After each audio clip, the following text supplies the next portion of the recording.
One of the biggest problems guys have, let's be honest, is awkward silences with a girl. You're on a date, things are going well, and then suddenly the conversation just takes a bit of a nosedive. So here's 5 steps on how to kill awkward silences so you never end up in that uncomfortable position. This is Jin with SeductionUnleashed.com, helping you unleash your best with women and beyond. And if it's your first time to this channel and you're interested in dating, relationships, self-improvement, and motivational content, start now by joining that notification gang so you don't miss any updates. So with that being said, let's go. Step number 1, ask her more open-ended, feelings-based questions as opposed to typical questions, say, we get asked at work or school.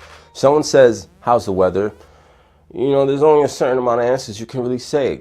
It's good, it's pretty good. If you ask, how was your day? What are they probably gonna say? They're probably gonna say it's good. All these questions, they're very linear, and these are the type of questions you wanna avoid. So you wanna start asking her more questions on her feelings. Like, if you ask her what she did that day and then she tells you, ask her how she felt about it. Like, oh, you went to piano practice or something? So how is that going? Like, do you really like it? Genuinely, you can be honest.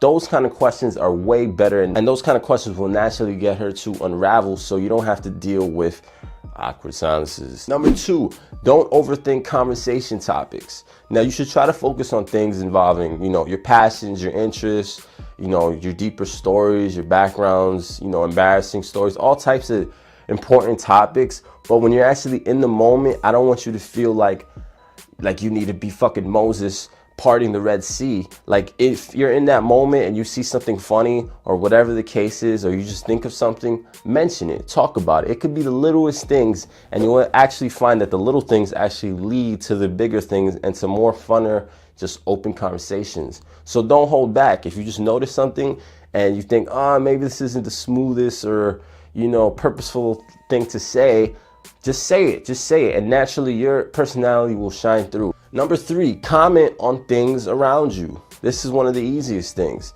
Say if you go to a city like New York City, if you go to like Manhattan, there are endless things to comment on. You could literally sit on a bench with a girl, have lunch, and just comment on people going by.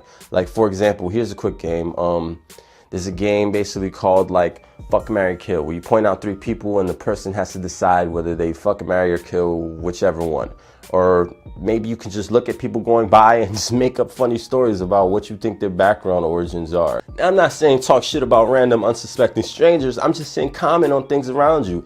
If you see a donut shop, say, oh look, a donut shop. I wonder if that shit is good. Whatever the case is, just comment on things and be comfortable constantly having this flow of conversation. So when you're walking around, you never have to feel like, oh man, what do I say? Because there's endless material about things to say. Just think of a comedian and how they use their audience, their own audience, to create improv acts and routines. Number 4, be genuinely curious about her. This is a really good psychological hack, because if you think about it, a lot of times what happens when you're on a date with a girl?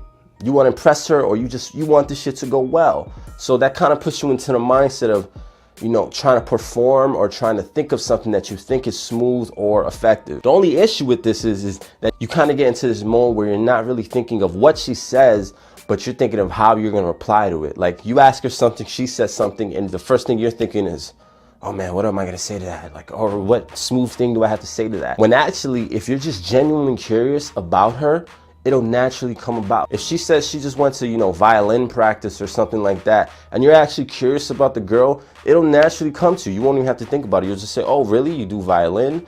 Oh, what's that like? Etc., etc. Whereas a lot of guys, maybe they hear, oh, I do violin practice, and the first thing they think is, oh my God, what do I say to that? How do I relate to her? I mean, I don't play the violin.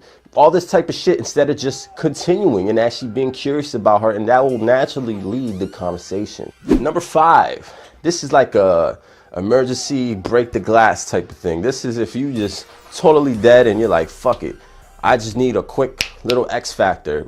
Play a silly game. Play a silly game. Silly games include everything from thumb wrestling to rock, paper, scissors.